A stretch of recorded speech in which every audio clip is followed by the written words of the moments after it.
If you ever want to know what entitlement looks like, just meet my neighbor Karen. It was the middle of July, one of those sweltering weekends where the sun turns asphalt into soup. My backyard pool was my little sanctuary.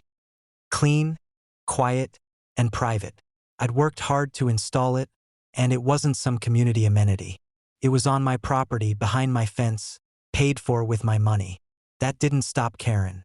I first noticed something odd when I heard music blasting from my yard while I was inside cooking dinner. Confused, I stepped out back and nearly dropped the spatula. There she was, Karen, lounging on one of my pool chairs in a neon swimsuit, sipping a cocktail.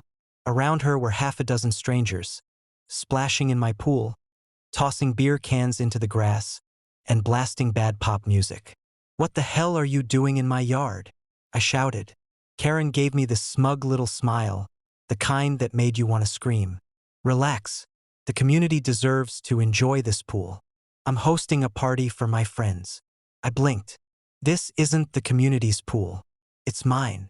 She rolled her eyes. "Don't be so selfish. You're part of the neighborhood, you should share.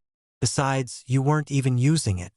I told her and her guests to leave immediately, but Karen smirked and said, "Go ahead, call the cops.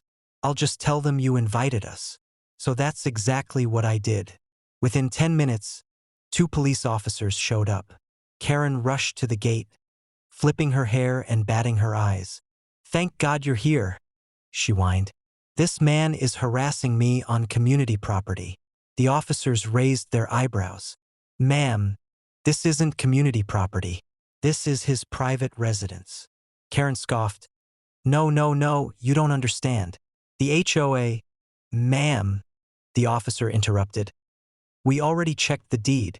The pool is on his lot. You have no right to be here." Her smile froze. Then came the kicker, because while Karen had been busy throwing her little pool party, I had already pulled the footage from my security cameras. Every second of her breaking into my yard, every guest she invited, every beer can tossed into the water, all captured in crystal clear HD. When I handed the USB drive to the officers, one of them whistled. "This is more than trespassing," he said. "This is theft of services and vandalism."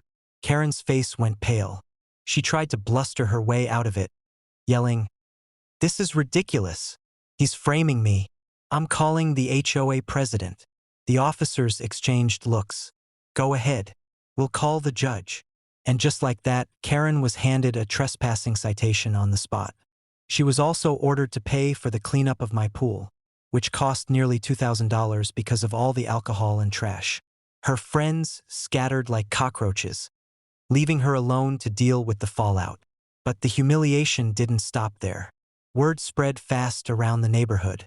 Every parent was furious that Karen had brought strangers onto private property, endangering their kids. The HOA board held an emergency meeting, not to punish me, but to strip Karen of her seat on the social committee and ban her from organizing any community event again. The final cherry on top. Karen tried to file a counter-complaint against me for locking the community out of the pool. The court laughed her out of the building.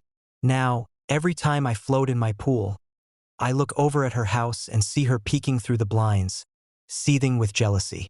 She used to strut around like the queen of the HOA. Now, she can't even show her face without people whispering about the pool party arrest. Sometimes revenge doesn't need to be loud. Sometimes it's just enjoying the peace of your own backyard while your entitled neighbor stews in the mess she made for herself.